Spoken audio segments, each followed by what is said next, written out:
안녕하세요. 토요미스테리 디바제시카입니다. 오늘은 평소와 좀 다르게 인류 최고의 미스테리라 불리는 우주에 대한 이야기를 좀 쉽게 해보려고 합니다. 그중 화성. 화성하면 떠오르는 건 영화 마스가 아닐까요? 하지만 영화와 다르게 인간은 아직 화성에 도착한 적이 없습니다. 1961년 미국이 처음으로 화성 궤도에 탐사선을 진입시켰지만 이후에 러시아, 중국, 인도, 아랍 국가들이 계속 시도를 해오고 있긴 합니다.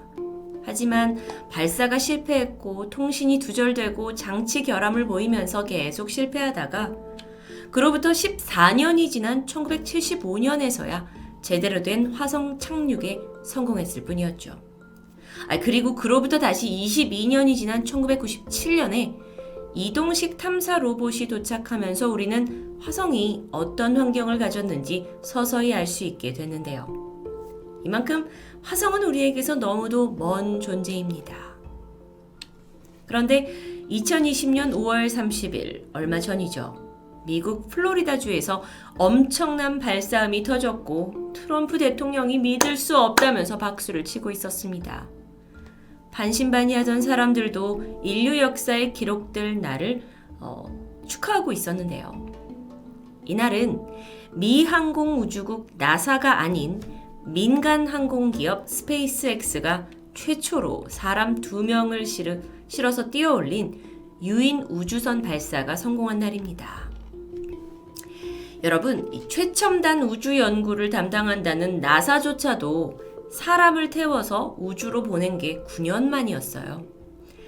사실 지난 2003년에 우주에서 임무를 마치고 돌아오던 컬럼비아호가 폭발을 했고 많은 이들이 지켜보는 가운데 이 승무원 7명이 모두 사망하게 되는 참사가 벌어졌죠. 그러면서 나사는 개발을 주춤하고 있었던 겁니다. 그런데 미국의 민간 기업이 사람을 우주로 보냈다? 이게 어떤 의미를 갖는 걸까요? 2008년 이래 민간 기업 스페이스X는 나사조차 돈 너무 많이 들고 위험하기 때문에 망설였던 우주 탐사에 과감하게 뛰어들었습니다. 그리고 그들도 수년간 성공과 실패를 반복했죠. 약 50번 정도 로켓 발사를 해왔습니다. 그런데 이들의 최종 목표는 단순히 우주에 가는 게 아닙니다. 스페이스X는 우주여행, 화성으로 가는 길을 열어서 관광객을 연결시키고 궁극적으로는 지구에 있는 사람들이 화성으로 이주할 수 있게 만들겠다는 포부를 가지고 있는데요. 이게 과연 가능한 이야기일까요? 일단 사람이 화성에서 살아가는데 가장 문제가 되는 건 산소가 없고 물이 부족하고 치명적인 밤낮 온도차가 있습니다. 화성은요, 최저 143도, 마이너스 143도, 최고 35도까지 올라가면서 평균 온도가 영하 63도예요. 그러니까 지금으로선 이게 사람이 살 만한 환경이 전혀 아니라는 거죠. 인간이 화성에 가서 산다는 거 사실 그 누구도 쉽게 믿지 못합니다. 하지만 스페이스X의 CEO이자 영화 아이언맨의 모델로 불리는 일론 머스크는 광대한 화성 이주 계획을 소리치고 있습니다. 근데 저희뿐만 아니라 우주 전문가들조차 택도 없는 소리라고 조롱하고 있죠. 그러다 지난 5월 사람을 태운 로켓 발사가 성공하게 되면서 이에 대한 평가는 달라집니다. 일론 머스크가 살아있는 전설이라고 불리기 시작했죠. 일론 머스크, 그는 1971년 남아프리카 공화국에서 태어났습니다. 아버지가 엔지니어였는데 어려서부터 자연스럽게 전자기기에 관심을 갖게 되죠. 10살 때 처음으로 컴퓨터를 사게 됐는데 이후 컴퓨터 프로그래밍의 매력에 푹 빠졌고 12살 때는 직접 블라스터라는 게임을 개발해서 게임 업체에다가 $500를 받고 팔았다고 해요. 천재성이 엿보이죠. 가정 형편도 나쁘지 않아서 그 능력을 부모님께서 잘 뒷받침해 주신 것 같은데 그렇게 비범한 아이로 일론 머스크가 무럭무럭 자라나다 어느 날 삶에 큰 변화가 겪게 됩니다. 부모님이 이혼을 하게 되면서 아버지가 떠나버린 데다가 당시 남아공에서는요, 극단적인 인종차별 정책으로 인해서 사회가 굉장히 긴장되고 폭력적인 일들이 벌어지고 있었죠. 게다가 국가 정책으로 여기는 백인들이 18살이 되면 의무적으로 군에 가야 한다고 합니다. 그러니까 일론 머스크가 뭔가 이 남아공을 떠나고 싶은 마음이 생기게 되는데 마침 캐나다 국적이었던 어머니 도움으로 캐나다로 이민을 왔고 새로운 삶을 정착하게 됩니다. 캐나다 퀸즈 대학을 들어가는데 그러다 좀 더 좋은 교육을 제공하는 미국의 펜실베니아 대학교에 입학을 하게 됐고요. 경제학과 물리학을 공부한 뒤에 명문 스탠포드 대학원 박사과정까지 밟게 됩니다. 그런데 이 무렵 일론 머스크가 자신의 천재성을 알게 되었는지 자신이 인류의 미래를 위해 크게 기여할 수 있는 원대한 목표를 설정하게 됩니다. 그러던 1995년 그가 한창 잘 나가고 있던 인터넷 사업의 가능성을 봤고요. 동생에게 연락을 해서 실리콘밸리에다 창업을 하자고 제안합니다. 그리고 학교를 입학한 지 얼마 되지 않아 자퇴를 하고 집2라는 첫 사업을 시작하게 되는데 집2는 이 지도를 통해서 지역 정보나 회사 정보를 제공하는 온라인 서비스예요. 이게 지금에 봤을 때 너무도 당연한 우후죽순 생기는 애플리케이션 같은 거지만 이게 그 당시로서는 아주 획기적인 아이디어였거든요. 일론 머스크는 초기에 모든 프로그래밍을 혼자서 했고 동생은 비즈니스를 담당하게 됩니다.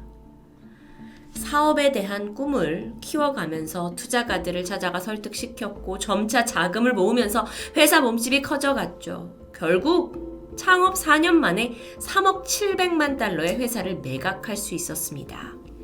그래서 이 매각으로 그의 손에는 2200만 달러가 쥐어졌는데 하나로 260억 원이라는 엄청난 돈이었죠. 그의 나이 27살이었습니다. 젊은 나이에 200억 원 이상, 이미 평생 먹고 살 만한 돈을 얻었지만 인류를 위한 원대한 그의 꿈은 멈추지 않았는데요. 같은 해인 1999년 곧바로 X.com이라는 회사에 전 재산을 투자하게 돼요. X.com은 쉽게 말해서 수수료 없이 인터넷에서 돈을 송금하는 지금의 카카오페이와 같은 개념이라고 볼 수 있습니다. 근데 이게 당시엔 굉장히 혁신적인 거죠. 그래서 2주 만에 20만 명의 이용자를 얻게 됩니다. 승승장구해요. 하지만 기쁨도 잠시. 실리콘밸리에서의 창업은 이게 생존 경쟁이 워낙 치열하기 때문에 얼마 지나지 않아서 이 회사와 비슷한 서비스를 제공하는 콤피니티라는 경쟁사가 나타납니다. 두 회사가 공존하기가 힘들었어요. 그래서 결론적으로는 한쪽이 한쪽을 딛고 일어서야 되는, 그래야 살아남을 수 있는 구조였죠. 그러다가 이제 광고비를 가지고 둘이 경쟁을 하게 되는데 일론 머스크가 생각을 하죠. 이건 결코 생산적이지 않다. 이대로라면 둘 다 망한다. 라는 것을 감지했고 얼마 후에 두 회사 합병을 제안해서 성사시킵니다. 그런데 이게 잘 맞지 않았어요. 작업 방식이나 스타일, 이제 회사 문화까지 너무도 달랐기 때문에 직원들의 불만이 쌓였고요. 결국 머스크는 CEO 자리에서 쫓겨나게 되죠. 그리고 나서 회사 이름은 새롭게 변하는데 그 회사가 바로 페이팔입니다. 전 세계적으로 사용되는 유명한 온라인 전자결제 시스템. 그 회사 맞습니다. 일론 머스크의 꿈이 잠시 꺾이는 듯 했지만 열정은 쉽게 사그라들지 않았는데요. 사실 일론 머스크는 어릴 적부터 우주를 동경하던 사람입니다. 그는 인류가 지구 밖을 탐사하지 않는다면 언젠가 지구에서 멸종하고 말 것이라고 강하게 믿고 있었어요. 그래서 만약에 기술이 발전을 시켜서 인간이 지구 밖에서 살 수 있다면 그 시작은 화성일 거라고 생각했고요. 무작정 나사에 전화를 걸어 물어봅니다. 화성 탐사 계획 없습니까? 물론 나사에서는 예전부터 화성에 대한 프로젝트가 있었죠. 근데 이게 우주 관련이 천문학적인 돈이 들어가고 또 투자된 만큼 수익이 바로 오는 것도 아니잖아요. 그렇기에 이건 그러니까 나사처럼 국가 단위가 아니면 쉽게 뛰어들 수 없는 사업입니다. 나사도 두려워하고 있었어요. 이런 사실을 알게 된 일론 머스크가 그때부터 우주공학에 뛰어듭니다. 앞서 제가 언급했다시피 경제학, 물리학, 프로그래밍에 통달한 사람이었죠. 근데 우주라는 건 정말 새로운 분야였습니다. 그는 인간이 화성으로 이주할 수 있고 화성에 도시를 건설할 수 있다라는 꿈으로 공부를 해가던 중 결정적인 문제에 봉착합니다. 일단 이 로켓의 가격이 너무 비싸요. 로켓을 한 번 발사하는데도 수백억이 들어갑니다. 근데 그마저도 실패하면 그냥 그 돈이 공중에 뿌려지는 거나 마찬가지였어요. 그래서 이때 만약 로켓에 쏘는 비용을 절약할 수 있다면 이란 아이디어에 매달렸고 결국 지금까지도 재사용이 가능한 로켓 개발에 투자를 하게 되는데 그렇게 그는 2002년 스페이스X라는 회사의 CEO가 됩니다. 가지고 있던 그 페이팔의 지분을 매각을 했고 그때 받은 돈 1억 달러, 약 1200억 정도를 스페이스X에 투자한 것으로 알려졌어요. 돈의 액수가 어마어마하죠. 그리고 아무리 과거에 2번이나 그 성공적인 역사적인 기업을 만들었다 하더라도 이번 우주 관련 사업만큼은 좀 터무니없었기 때문에 사람들은 회의적이었고 조롱하기까지 했습니다. 화성 탐사 비전 있는 미래 사업이죠. 하지만 일론 머스크 너 죽고 네 아들의 손자떼가 되어서야 성과가 나올 텐데 이게 하늘에 거의 돈을 뿌리는 아주 의미 없는 사업처럼 보여지기 때문입니다. 그렇기에 일론 머스크는요. 몇 년 전까지만 해도 정신 나간 괴짜로 불리기도 했습니다. 사실 본인도 인터뷰를 통해서 그렇게 생각했다고 해요. 회사를 설립했을 때 이 프로젝트, 화성 이주 프로젝트가 성공할 확률에 대해서 10% 이상 점치기 힘들었다고 합니다. 그럼에도 불구하고 그가 스페이스X라는 회사를 이끌고 화성 프로젝트를 감행한 이유는 자신이 모든 걸 잃더라도 이 사업이 분명 지구에 남아있는 인간들을 위해 무슨 좋은 영향을 미칠 거다. 그리고 그 영향에 나는 첫걸음이 될 거다. 라고 믿었기 때문입니다. 정말 일반인의 생각은 아니죠. 그렇게 화성 사업에 박차를 가하고 1년이 지난 2003년 그는 여기 스페이스X 외에도 다른 사업도 시작합니다. 대학 때부터 그는요, 지구의 미래에 대해서 자주 고민을 했었는데요. 자동차와 공장이 늘어나면서 온실가스 문제가 심각해지는 걸 특히 더 걱정했다고 해요. 그런데 마침 휘발유 대안으로 리튬이온 배터리를 이용해 테슬라라는 걸 창업한 사람이 그들에게 찾아왔고 이거의 미래성을 보고 여기에 막대한 자금을 투자해서 최대 주주가 됩니다. 테슬라, 우리에게 익숙하죠. 하지만 그 당시에는 그 누구도 전기 자동차가 시연화된다는 것에 성공을 확신하지 못하고 있을 때입니다. 2008년 테슬라는 로드스터라는 첫 자동차를 세상에 공개를 했고 예약 주문을 받기 시작했는데 예약자 명단에는 레오나르도 디카프리오, 브래드 피트, 조지 클루니 같은 유명 인사들이 있었어요. 테슬라는 정말 지금도 그렇지만 그야말로 화제를 불러일으키게 됐죠. 그렇게 또 한 번의 성공이 이루어지나 했습니다. 근데 로드스터 출하를 얼마 남기지 않은 시점에서 치명적인 기술 결함이 드러나요. 이 언론에 내가 이때 차를 출시하겠다라는 기한을 맞추지 못한다면 그동안 기대감은 컸는데 대중은 테슬라에 실망할 거고 그러면 여태까지 막대한 돈을 대줬던 투자자들도 등을 돌릴 겁니다. 그러면 이 회사는 단번에 부도 위기를 맞이하게 되겠죠. 게다가요, 같은 시점에 이 또 다른 회사 스페이스X, 이 화성 프로젝트 스페이스X에서 개발을 한 첫 로켓 펠컨 1호가 있는데 이게 그동안 3번이나 발사가 실패했습니다. 발사라는 건 굉장한 돈이 들기 때문에 3번이나 실패를 하면서 회사 자금이 거의 바닥이 난 파산 위기였던 겁니다. 시기적으로 그 당시는 미국에서 서브프라임 모기지가 터졌고 최악의 불황 상태, 개인적으로 일론 머스크는 이혼으로 인해 신경쇠약까지 겪고 있었습니다. 엎친 데 덮친 격이었죠. 그를 바라보는 시선은 아주 차가웠습니다. 언론에서는 저 괴짜가 이제는 더 이상 일어나지 못할 거라고 떠들었고요. 한때 정말 대단하다, 너는 영웅이다 라고 그를 칭송했던 닐 암스트롱, 달에 착륙한 첫 인간이죠. 그 사람 또한 머스크의 우주 계획을 비판하면서 정말 세상이 모두 그를 등지는 듯 했습니다. 2008년 스페이스X는 사실상 마지막 단 한 번의 로켓 발사 기회를 남겨줬습니다. 이번에도 실패를 한다면 이 회사는 무너질 게 당연했어요. 로켓 발사 당일 날카로운 여론 속에서 기자들과 사람들이 모인 가운데 카운트다운이 시작됐고 신호와 함께 로켓은 불길을 뿜으며 하늘로 올라가기 시작합니다. 그런데 잠시 후 맥없이 추락하던 이전 로켓과는 다르게 로켓이 계속해서 멀리 날아가게 된 겁니다. 일론 머스크가 평생 꿈꾸던 장면이 연출된 거죠. 팰컨 1호가 네 번째 발사를 통해서 정상 궤도에 오르게 되면서 최초의 민간 로켓 발사에 성공한 역사가 씌워집니다. 이건 단순한 로켓 발사를 넘어서서 인류의 이제 우주 도약이라는 거에 가깝게 다가가는 아주 가치 있는 일로 평가가 됐어요. 그래서 일론 머스크뿐만 아니라 전 세계 많은 사람들이 감동했죠. 이후 부도 위기를 극복한 테슬라는 성공대로를 달렸습니다. 현재 2020년 기준으로 시가총액이 115조.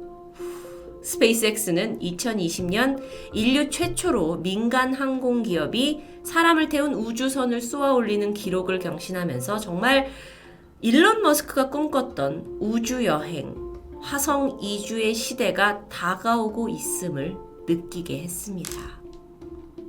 자, 일론 머스크는요, 2024년이 되면 이제 민간 승객을 태워서 화성으로 여행을 떠날 수 있는 시대가 될 거라고 예고합니다. 그리고 50년, 그러니까 2050년 후에는 100만 명의 지구인들이 화성으로 이주해 살 수 있다라는 포부를 밝혀왔는데요.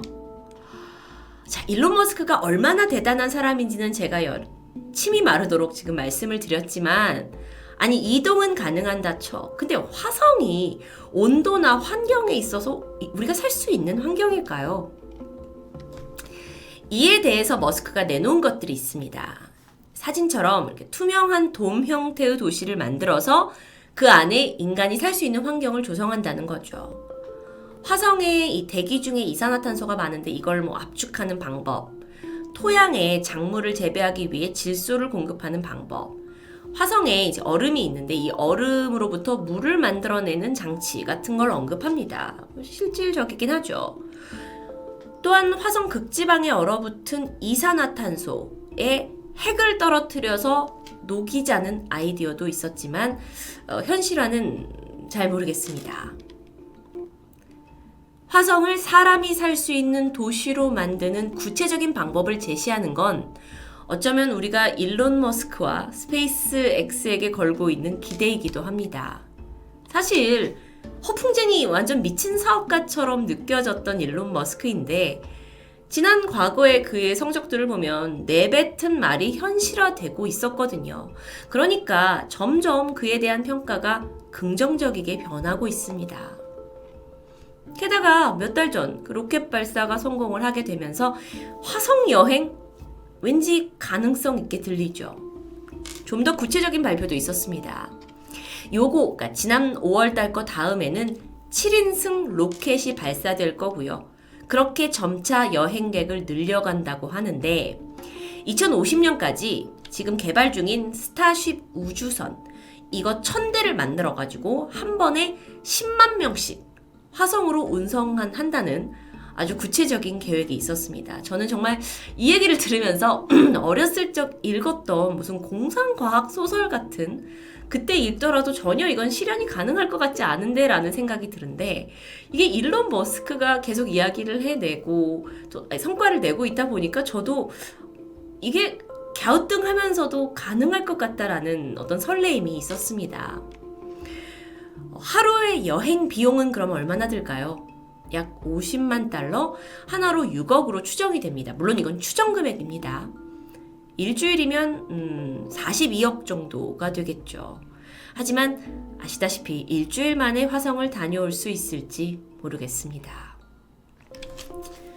우주여행, 화성, 정말 까마득하게만 느꼈는데 그 비난과 조롱 속에서도 인류를 위한 원대한 꿈을 이루겠다는 한 천재의 노력으로 인해서 어쩌면 지금으로부터 한 30년 후 정말 우리가 화성에 가는 날이 오게 되지 않을까요? 문득 영화 인터스텔라의 유명한 대사가 떠오릅니다. 우린 답을 찾을 것이다. 늘 그랬듯이. 항상 미스테리 소재는 글쎄요, 이 지구에 한정이 되어 있었는데요. 오늘은 화성을 넘어서 화성으로 이주해서 그 도시에 살고 있는 우리의 모습을 미스테리하게 이야기해봤습니다. 토요미스테리 디바제시카입니다.